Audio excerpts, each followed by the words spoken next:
শুরু করছি বাংলা কাব্যের প্রথম বিশ্ব নাগরিক সাহিত্যিক বিপ্লবী বাণীর বরপুত্র মাইকেল মধুসূদন দত্ত বিরচিত মেঘনাদ বধ কাব্য থেকে চয়ন করে আনা দশম শ্রেণীর জন্য অভিষেক পাঠ্যাংশটি। এই অভিষেক পাঠ্যাংশটি আলোচনা করার পূর্বে আমাদের কয়েকটি বিষয় সম্পর্কে একটু জেনে নিতে হবে। প্রসঙ্গত উল্লেখ করে নেই, এই অভিষেক কাব্যাংশটি থেকে মাধ্যমিক পরীক্ষায় প্রায়শই 1 নম্বর বা 5 নম্বরের প্রশ্ন আসেই। সে কারণে এই অভিষেক পাঠ্যাংশটিকে একটু মনোযোগ সহকারে আলোচনা করতে হবে এবং দেখতে হবে আর বুঝতেও হবে। আমি যথাসাধ্য চেষ্টা করব পরপর কয়েকটি ভিডিওর মাধ্যমে এই অভিষেক পাঠ্যাংশটিকে সহজ সরল প্রাঞ্জল করে পরিবেশন করতে, যাতে তোমাদের বিষয়টি বুঝতে বা পরীক্ষায় উত্তর দিতে কোনো অসুবিধার সম্মুখীন না হতে হয়। প্রথমেই জেনে নেব এই মাইকেল মধুসূদন দত্ত সম্পর্কে 2-4টা কথা।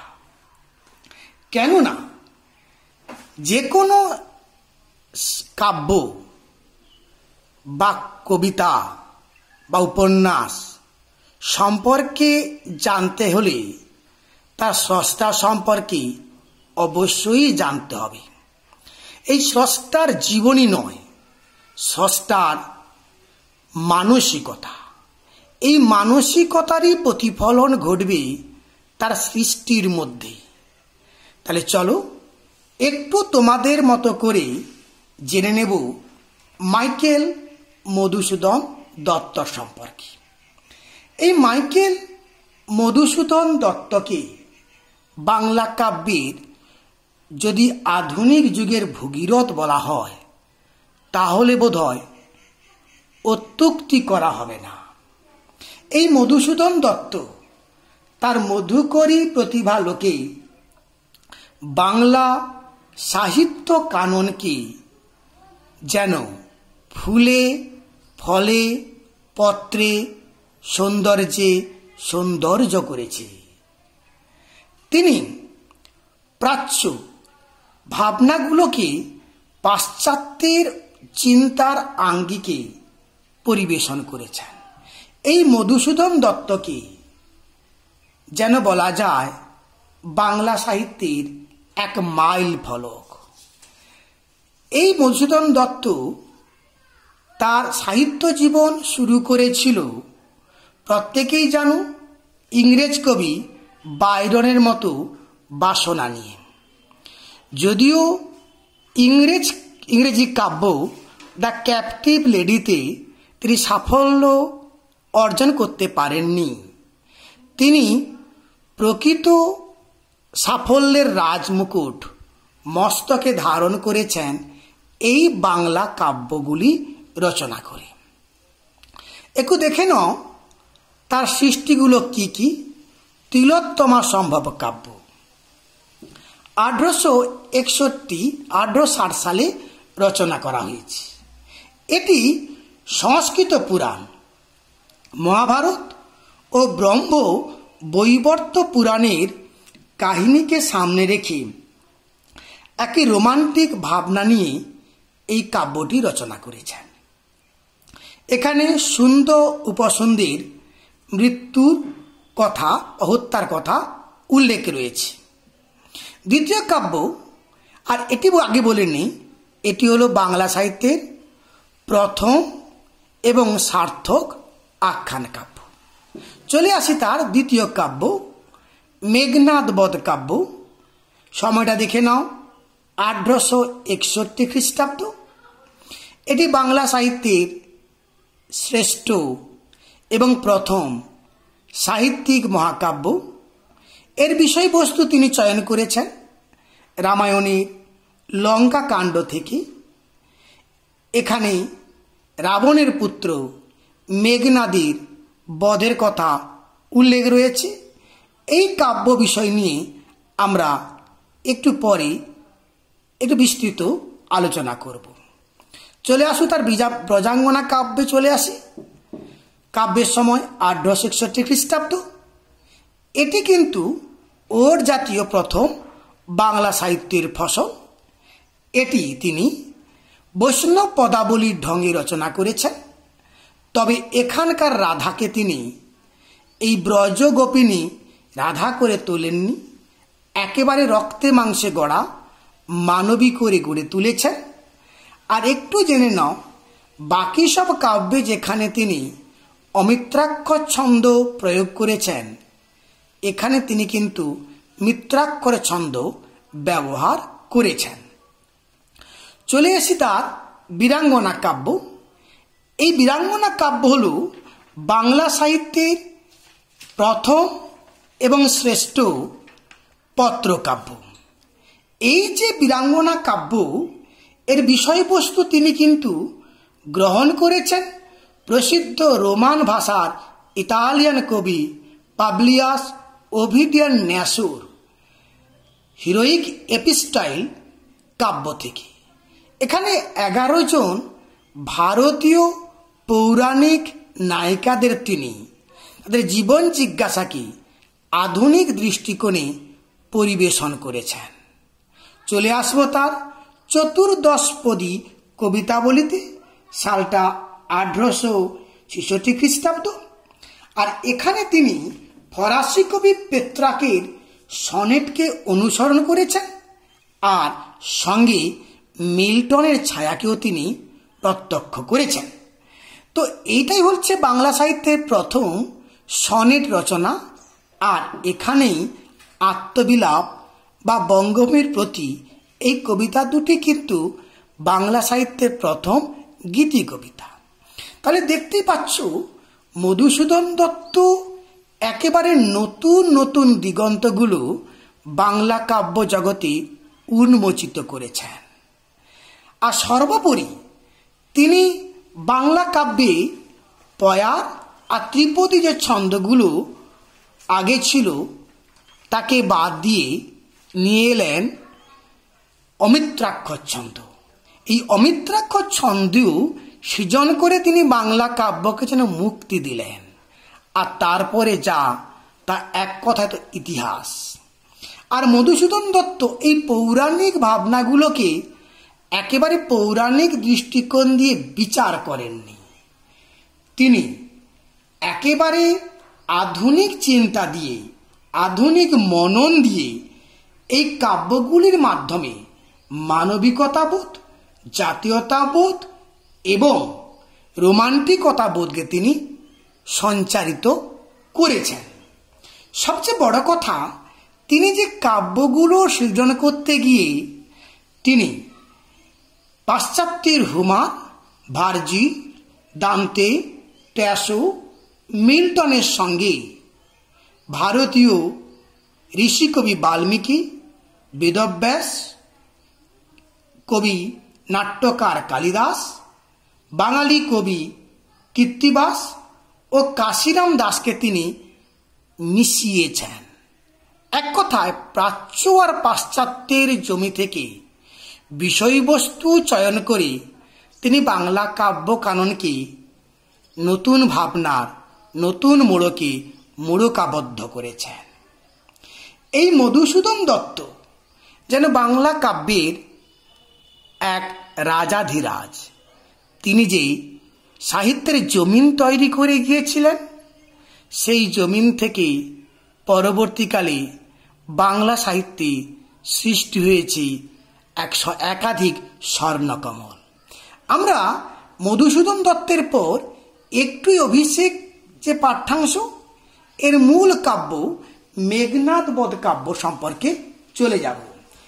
এই যে অভিষেক কাব্যাংশটি গ্রহণ করা হয়েছে মেঘনাদ বধ কাব্যের প্রথম সর্গ অভিষেক থেকে। এই অভিষেক প্রথম সর্গটিতে 785টি চরণ রয়েছে, কিন্তু আমাদের পাঠ্য রয়েছে 657 থেকে 762, মোট 106টি চরণ। 106টি চরণ আমাদের পাঠ্যাংশ রয়েছে। এবারে এই অভিষেক পাঠ্যাংশটিকে বুঝতে গেলে একটু মেঘনাদ বধ কাব্য সম্পর্কে জেনে নিতে হবে। আর তা না জানতে পারলে অভিষেক পাঠ্যাংশটি অনুধাবন করতে একটু অসুবিধা হবে বই কি। আমি তোমাদের উপযোগী করে এই মেঘনাদ বধ কাব্যটির সম্পূর্ণ বিষয় তোমাদের সামনে আমি উপস্থাপন করছি।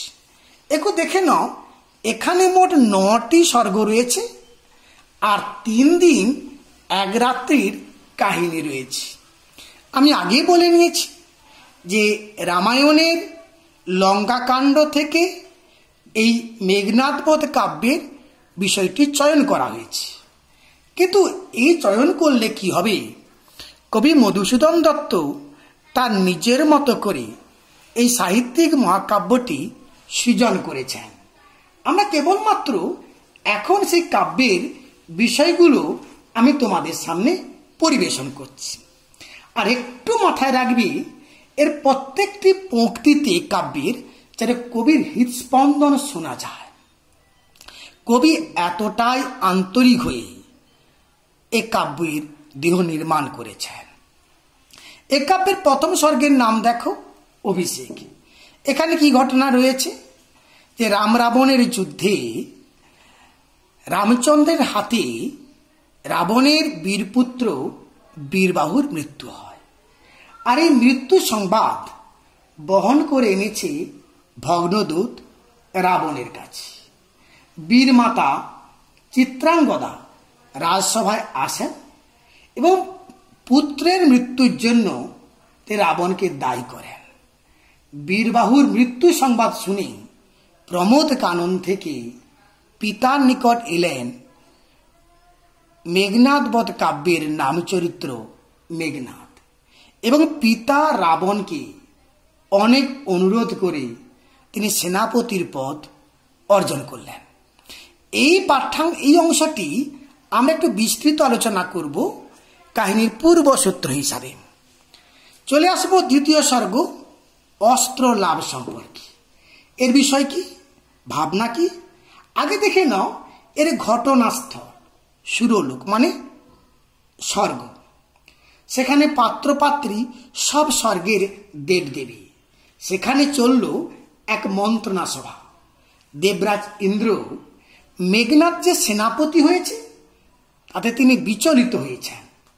তিনি তার পত্নী ইন্দ্রাণীকে নিয়ে চললেন কৈলাসে মহাদেবের কাছে সাহায্য প্রাপ্তির জন্য।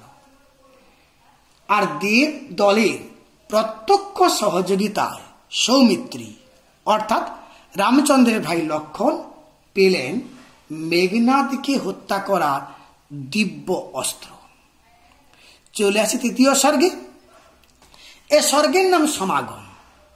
এখানে কি রয়েছে, এখানে রয়েছে ইন্দ্রজিতের প্রিয়তমা পত্নী প্রমীলা ভৈরবী মূর্তিতে বীরাঙ্গনা রূপে লঙ্কায় এসেছেন। তিনি তার স্বামীর সঙ্গে মিলিত হয়েছেন। এই তার মিলিত হওয়ার জন্যে স্বর্গে লোকের উমা বিচলিত হয়েছেন। তিনি বিজয়ার সঙ্গে পরামর্শ করলেন, আর সেখানেই রচনা করা হলো মেঘনাদ প্রমীলার মৃত্যু পরিকল্পনা। চলে এসো 4 নম্বর স্বর্গ, নাম অশোকবন।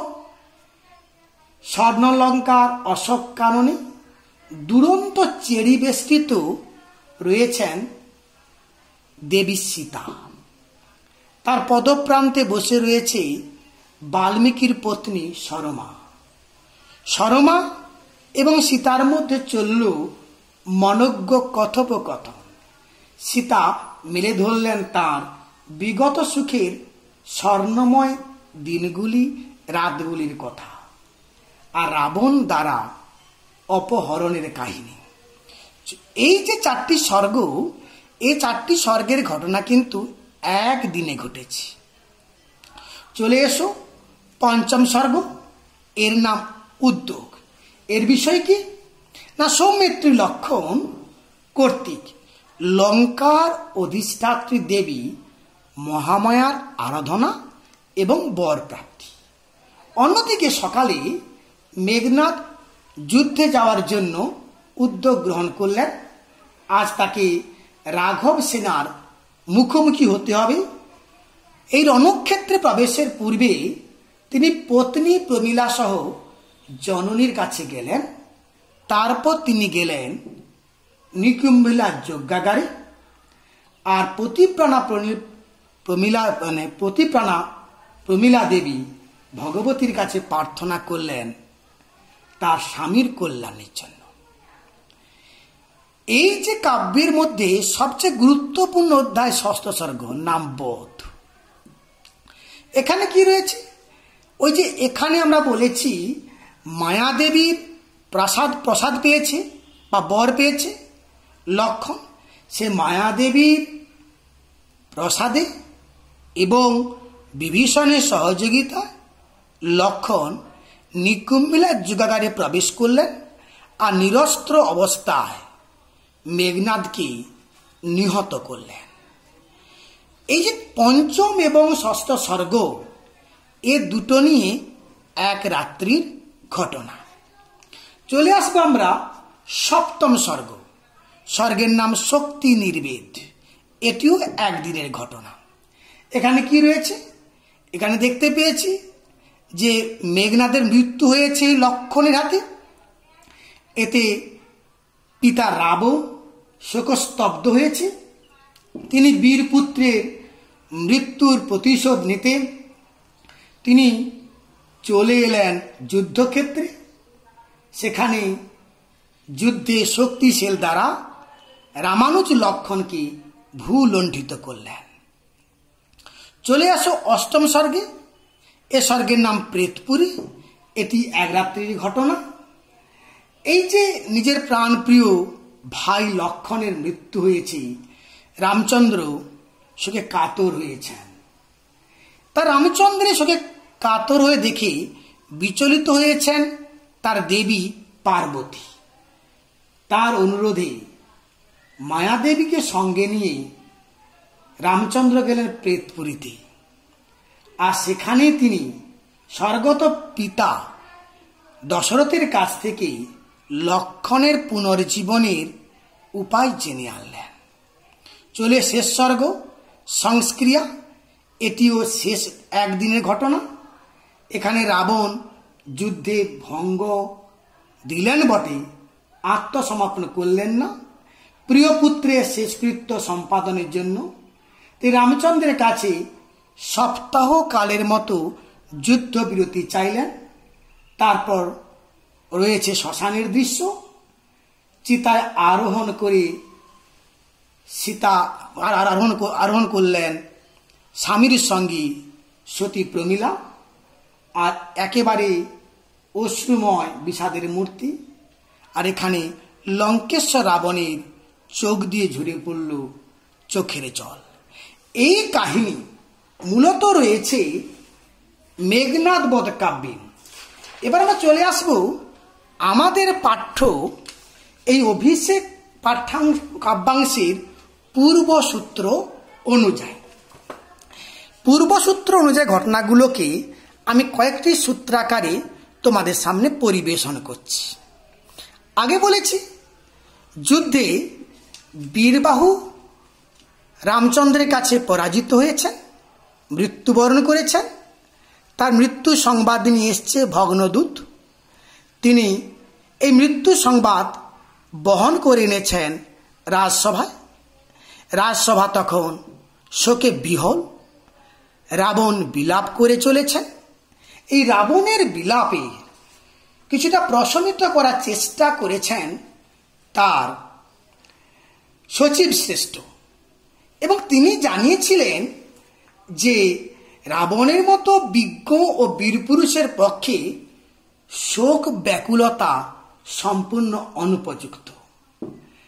তিনি আরো বলেছেন, এই মায়াময় পৃথিবীতে সবকিছু ক্ষণস্থায়ী, দুঃখ সুখ কেবল ভ্রান্তি মাত্র, আর মানুষ অজ্ঞান বলে শোক করে।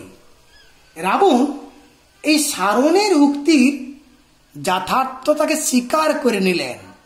তিনি আরো বললেন, তিনি বিলাপ করে জানালেন যে প্রিয় পুত্রের বিচ্ছেদ কাতরতা তিনি কিছুতেই উপেক্ষা করতে পারছেন না। এরপর রাবণ ভগ্নদূত এই মকরাক্ষের মুখে বীরবাহুর নিধন কাহিনী শুনতে চাইলেন, আর এই ভগ্নদূত আবেগ কম্পিত কণ্ঠে বীরবাহুর বীরত্বের প্রশংসা করলেন আর কাহিনী বর্ণনা করলেন। এই বীরপুত্রের অপূর্ব বীরত্বের কাহিনী শুনে রাবণ বীর্যের মন্ত্রী যেন আবার দীক্ষিত হলেন। তিনি তার পাত্র মিত্রদের নিয়ে চললেন প্রাসাদ শিখরে। সেখান থেকে তিনি রণক্ষেত্রের দৃশ্য অবলোকন করলেন। পরে তিনি আবার যুদ্ধক্ষেত্র গিয়ে বীরবাহুর মৃতদেহ দর্শন করলেন। তার হৃদয় পুত্র শোকে উচ্ছ্বসিত হয়ে উঠল। তিনি রাজসভায় ফিরে এলেন। সমস্ত রাজসভা তখন শোকের চাদরে মোড়া। এমন সময় সখী সহ বীরবাহুর জননী চিত্রাঙ্গদা প্রবেশ করলেন। এই চিত্রাঙ্গদার হৃদয় শতদা বিদীর্ণ হয়ে গেছে, তার বেশ বাস আলুথালু। তিনি শোক বেদনার প্রতিমূর্তি উঠেছেন। তার আগমনে গোটা রাজসভা স্তব্ধ হয়ে গেছে। চিত্রাঙ্গদার ক্রন্দনে সবাই শোকের ঝড় বয়ে গেল।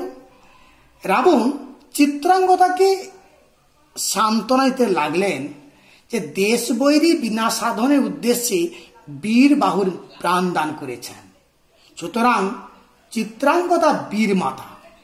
আর যে পুত্র বীরত্বের সহিত মৃত্যুবরণ করে তার জননীর শোক করা সাজে না।